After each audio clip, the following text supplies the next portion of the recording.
What's going on, everybody? Josh Engleman here for Stokastic.com, back again with the NBA DFS contenders on FanDuel for Sunday, February 5th. Now be sure to hit that like button, subscribe to the channel, and hit the notification bell so you know when everything goes live. Follow me on Twitter at Josh Engleman. That is the only place that you'll get updates to my sim results, and it's where I want you to hit me up with any questions. Find the thread with this video and the DraftKings version, and hit me up with whatever you want. Tell me who you like, who you don't like. Any general questions you have for this slate, that is where you can find me. Finally, BetMGM is the sponsor of this show. So if you want to sign up at BetMGM and get yourself one free month of Stokastic Plus Platinum and up to $1,000 in first bet insurance, all you have to do is follow the link in the description of this video. Now, we round out the bottom of my top 10 with Donovan Mitchell, Jalen Brunson, Kevin Huerter, RJ Barrett, and PASCAL SIAKAM on the outside looking in. Who will be my favorites? My top 5 plays for today? It's time to find out. First up at number 5, I'm taking a look at Jarrett Allen. He's power forward center eligible, 7K, projected for 37. The goal is 40, and he is in the optimal lineup 24% of the time.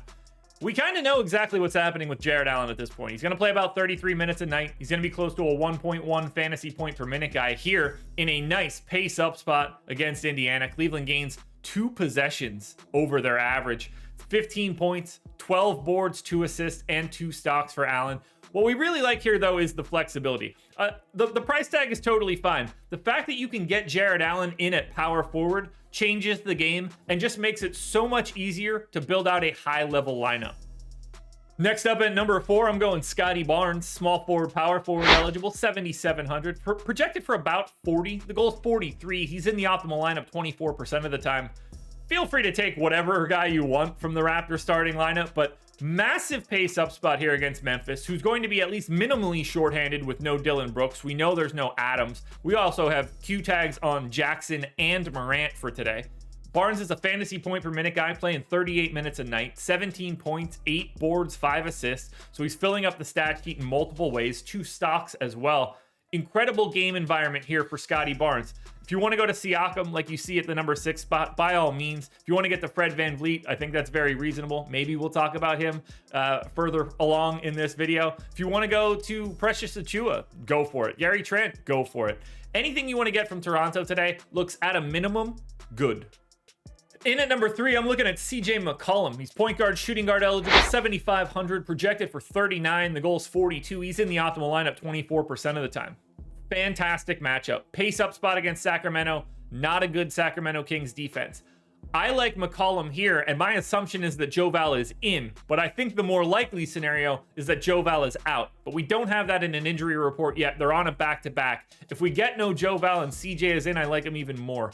36 minutes for McCollum, 1.09, so 1.1 fantasy points per minute, 26% usage. He's playing big minutes, handling the ball, 21 points, 6 assists, 5 boards, a stock and a half. Fantastic matchup. Kings team without De'Aaron Fox, their general driver of offense. What's not to like? In at number 2, we're back to Toronto for Gary Trent, shooting guard, small forward eligible, 6,300, projected for 32, goals 36, optimal lineup 26% of the time. It's 37 minutes here for Trent, 0.9 fantasy points per minute. Now, it's mostly scoring. 20 real points on 21% usage, 3.5 boards, 2 assists, and 2 stocks. Same great matchup that we talked about for Barnes or for SIAKAM. You got to work your way through these Toronto guys, but for right now, the positionality makes Trent most interesting for me.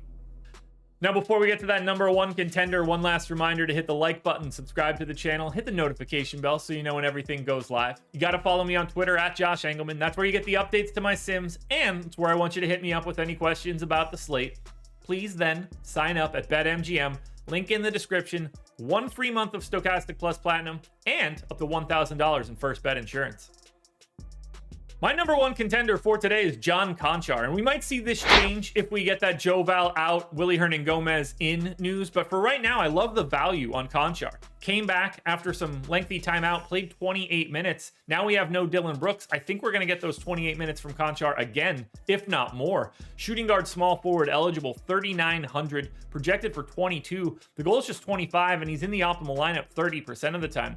I love the flexibility here. He's a 0.78 fantasy point per minute guy. It is a terrible spot against Toronto. Big time pace down opportunity for Memphis, but I think the minutes are good. Now, he doesn't do much of anything out there. 7 points, 6 boards, 2 assists, and a stock and a half, but I like the playing time. It's possible they're missing even more guys, and I think the value is there, but I think that he's going to start for Dillon Brooks today, and if that is the case, 28 minutes of Konchar across guard and forward spots, that makes John Konchar my #1 contender. Alrighty, folks, that will do it. Those are my NBA DFS contenders on FanDuel for Sunday, February 5th. DraftKings version's around here somewhere, so check it out. Good luck tonight, everybody. We're back again tomorrow morning for another edition of the Contenders.